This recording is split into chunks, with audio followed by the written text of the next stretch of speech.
This is 7.4, all about three-dimensional figures.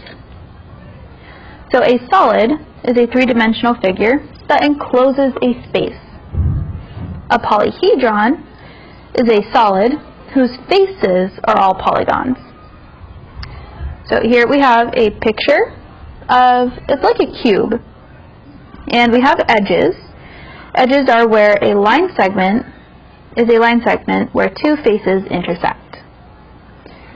We also have a face, and a face is a flat surface of a polyhedron. It's like a side. And then we have a vertex. And a vertex is a point where three or more edges intersect. So we're going to find the number of faces, edges, and vertices. So, on this figure, here, we can count the faces. We have a bottom, a top, and then there's 4 around the sides. So that makes 6.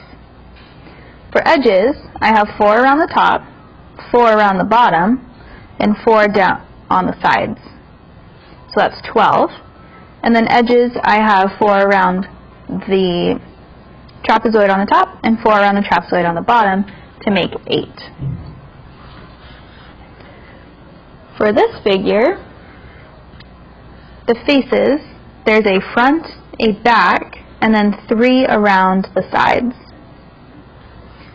For the edges, I have 3 around the front, 3 around the back, and 3 down the sides.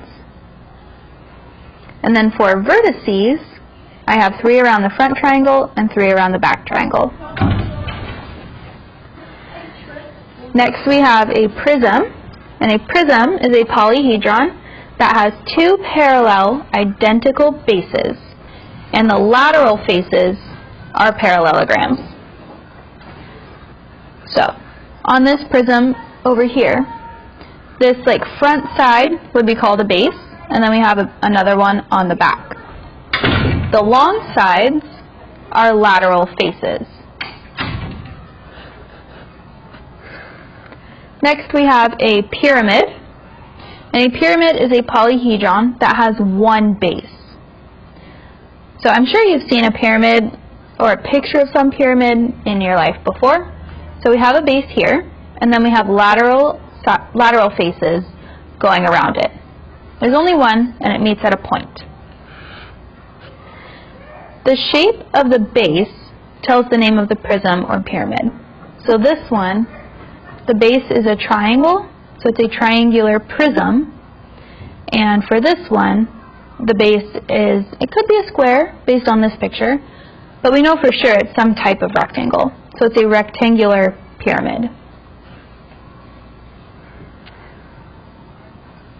So, we have a few steps on how to draw some of these. For a rectangular prism, you're going to start by drawing identical rectangular bases, so 2 rectangles.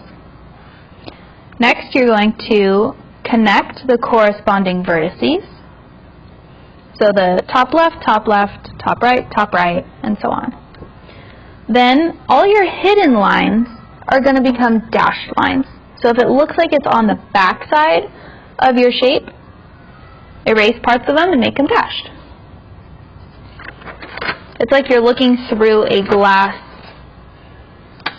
figure of it, a glass box. Now to draw a triangular pyramid, you're going to draw a triangle base and a point. If you're drawing different shapes, you just start with your bases as different shapes. Next, you're going to connect the vertices of the triangle to the point, like this.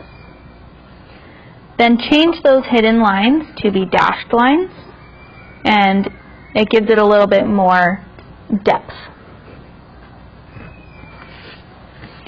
So, for this last one, we're going to find the number of faces, edges, and vertices of a diamond. So here's a diamond, and for faces, I have 1 on top, 4 around that are trapezoids, and then 4 pointing down that are triangles. So 4, 4, and 1 make 9. Edges, again, I have 4 around the top. I have 4 that point down on the sides of the trapezoids. So 4 and 4. I have 4 on the bottom of the trapezoids. We're up to 12 now. And then I have edges that point down. So that is 4 times 4, which is 16. And then vertices, we're counting corners.